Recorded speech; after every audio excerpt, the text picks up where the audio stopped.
Hey guys! Welcome back to the vlog again.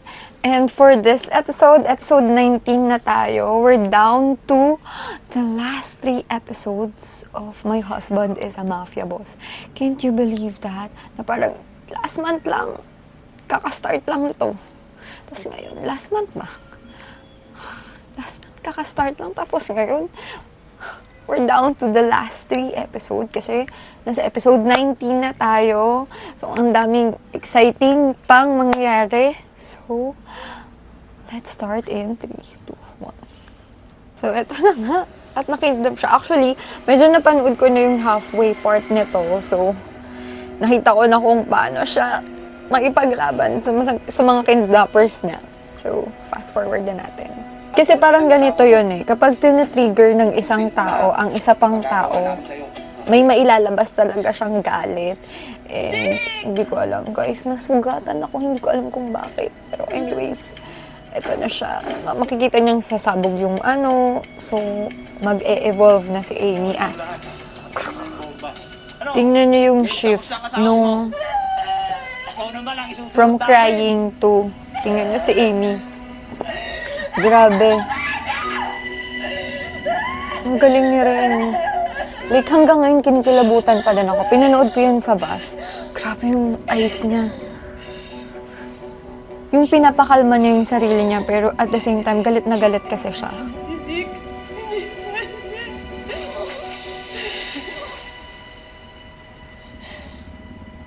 Pinatay niyo yung asawa ko. Diba? Pinatay niya yung asawa ko. Pero feeling ko may kadouble si Ren dito. Kasi yung pagtalikod oh. Grabe. Ang galing niya. Grabe oh. Napatay ni Amy lahat. Kasi nga, sobrang mahal niya si Zeke. Grabe. Grabe guys, kinikilabutan pa din ako. Ang galing niya rin. Pero nakakatakot yung shift ng emotions niya, lalo pag galit na galit siya. Kasi ito yung tendency ng nagagawa niya. Diba yung nasakal niya si Kelsey. Si Fiona. Nisip ko yung totoong pangalan niya. So, ito yung backstory. Hindi naman ganun kabobo si Zeke para mag-suicide, diba? Ito yung favorite part ko. Medyo na-awkward akong panoorin sa bus, pero sobrang sweet. Sana meron talagang Mr. Roswell sa totoong buhay. Grabe yung pag-aalala ni Amy. Sobrang mahal nila yung isa't isa. Sana all. Muna na kami. Ay! Yung oh my God niya. He wasn't the one who texted you. Feeling ko may trauma na si Amy. Pero kasi bigla niyang binawi, oh. Sayang naman yung dose na pinasa ko. Hindi naman para si Kuya Kim yun. Pasaload pa nga ni. Pero nakakatakot to ah.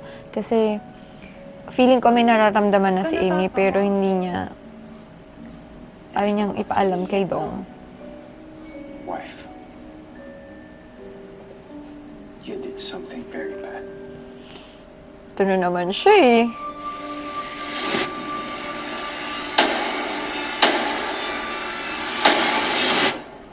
Zeke, anong nangyari dun sa mga lalaki? Pinatay mo. They're all dead.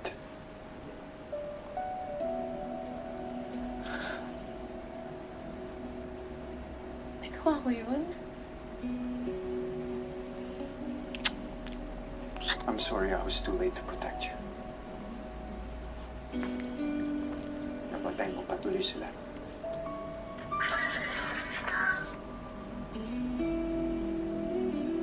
Zeke, hindi ko sinasadya.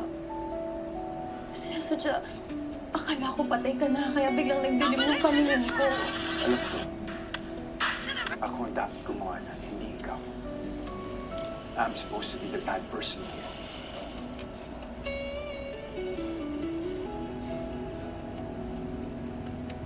Zeke. Salamat sa pag-aalaga mo sa akin, tsaka sa pagprotekta mo sa akin. Pero kagaya mo, gusto ko rin protektahan yung mga mahal ko sa buhay. At isa ka doon. Pero natatakot lang ako. Bakit? Hindi ako nakakaramdam ng konsensya. Masamang tao na ba ako? Kasi Dok? deserve nila Ay, putang mukbanger na to. I cannot. Tay, nagpapaliwanag pa eh. Bakit? Ay, ganito na. So, I guess, ito yung part wherein nawala na yung mic and hindi ko napansin na lowbat na siya. So, medyo matagal-tagal tong video na to na puro walang reaction. I mean, may reaction but no sounds. So, hindi ko alam kung ikakrop ko yung video but anyways, eto na siya. Wala na akong magagawa. So, hulaan nyo na lang yung mga pinagre-react ko dito. Sana panoorin nyo pa din up until the end. May mga clips naman ako nalagay dito kung ano yung nire-react ko. So, ayan. So, ayan. Alam nyo na kung bakit ako kinikilig ng ganyan. Pero anyways, thank you for watching. If pinapanood nyo pa rin to kahit hindi nyo na alam yung nire-react ko. So, ayun.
So, feeling ko, to mga kilig-kilig reaction ko is yung part wherein yung kay Guardian Angel and kay kalimutan ko yung name niya.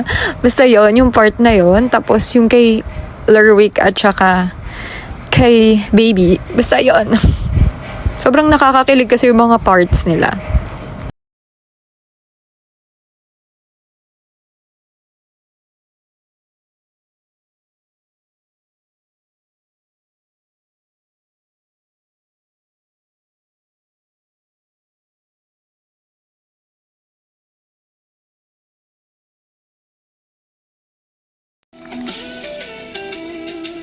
Yung mic ko, hindi ko alam kung sang part, pero namatay siya. So, sorry sa mga reaction ko na walang sounds. But, pagtsagaan nyo na. Alam kong ilang minutes, pero nalobat yung mic ko. So, sad. Hindi ko alam. So, So, bahala na. Bahala na kayong pagtsagaan to kasi walang sounds. Oh, grabe, sobrang expensive na mag-asawa. Masabi, ang galing, ang Mr. ganda. Fishman. Hello, Mr. Roswell. Thank you for coming. Of course. Is she the mind of all of this? Yes. My wife. Nice. By the way, who's my wife? Isabel. Hello. Hi. Nice to meet you. Hi, Isabel. Pleasure. Congratulations. So proud.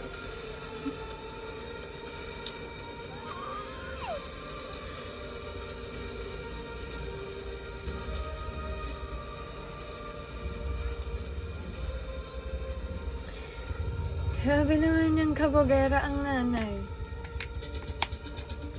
Wow.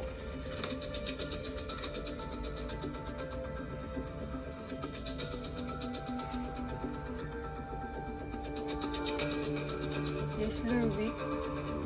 Ay, bomba na naman.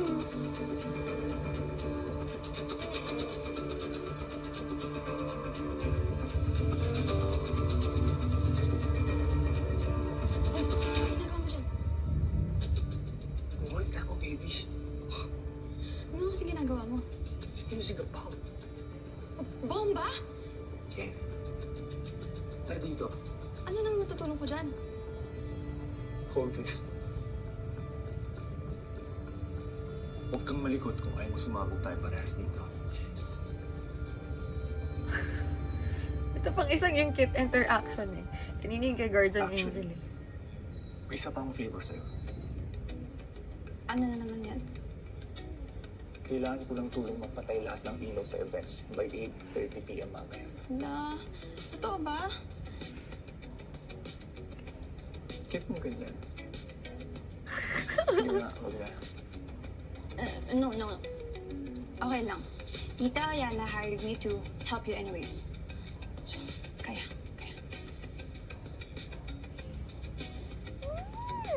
Nakakainis talaga na wala yung sounds ko dun sa... Concentrate ka nga dyan. Pero anyways, bahala na kayong imagine yung kilig ko dun.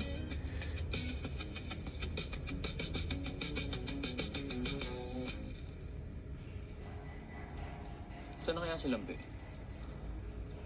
Bayaan mo na, Paul. Nagluluksa pa yun sa ex niya.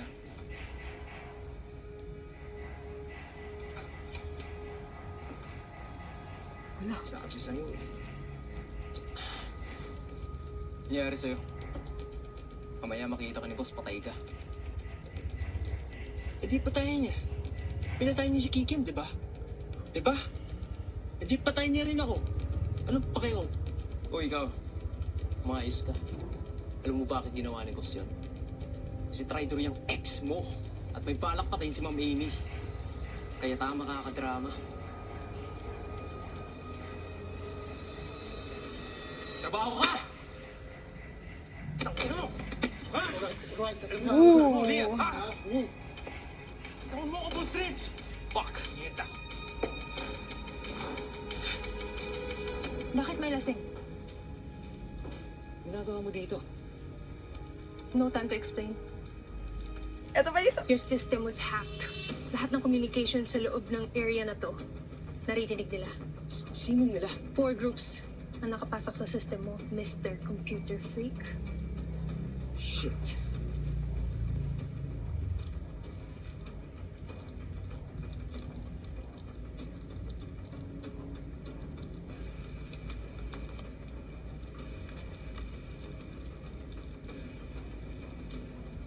Code ba to? Time and location. Si boss may bigay niyan. 2030 is 2030. Or 8:30. 45 degrees south and 90 degrees west. A road? Ano ibig sabihin?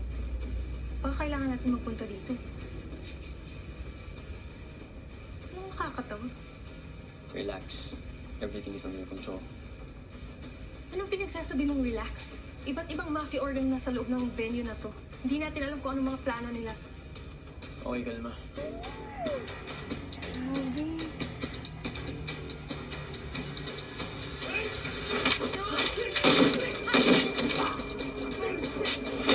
Uy, intense! Malapit na mag-start yung program. How's the system? Back to normal na, no worries. Kailangan natin maghiwalay. Ha? Hindi ka sasama sa akin? No. Baka may makakita sa atin. Okay. Keep safe. Mrs. Carson. Fazia. Just call me Fazia. At sinabi ng ang pangalan. See you. Pausya. Kinikilig ako. Stay alive. Kinikilig ako sa kanila. Hello, yung ngiti niya, oh. I will.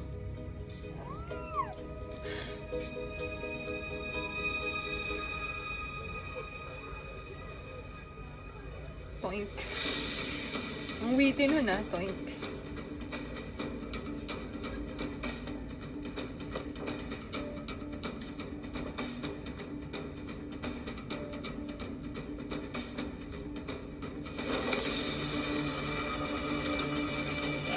Nakaka-stress yung event na to. Daming kalaban. Ang concern niya. Walang kakilala. Like I've said, hindi yan siyang kalaban natin dito. The purpose of this launch is to expose the enemy.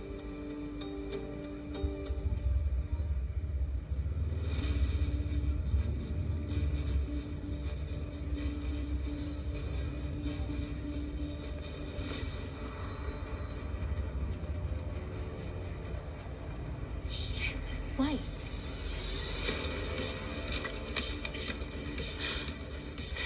Hindi lang tayo sniper dito. May iba pa.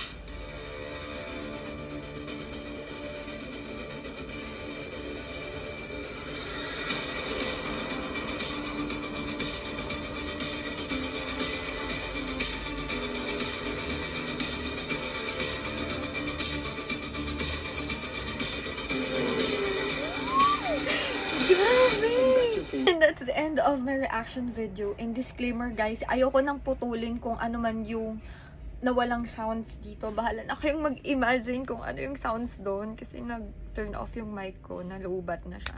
Siguro, watch kayo ng video ko para makabili ko ng mic, di ba? Para kumita tong YouTube ko. Yun lang guys. Thank you for watching and see you on the last 3 episodes of My Husband is a Mafia.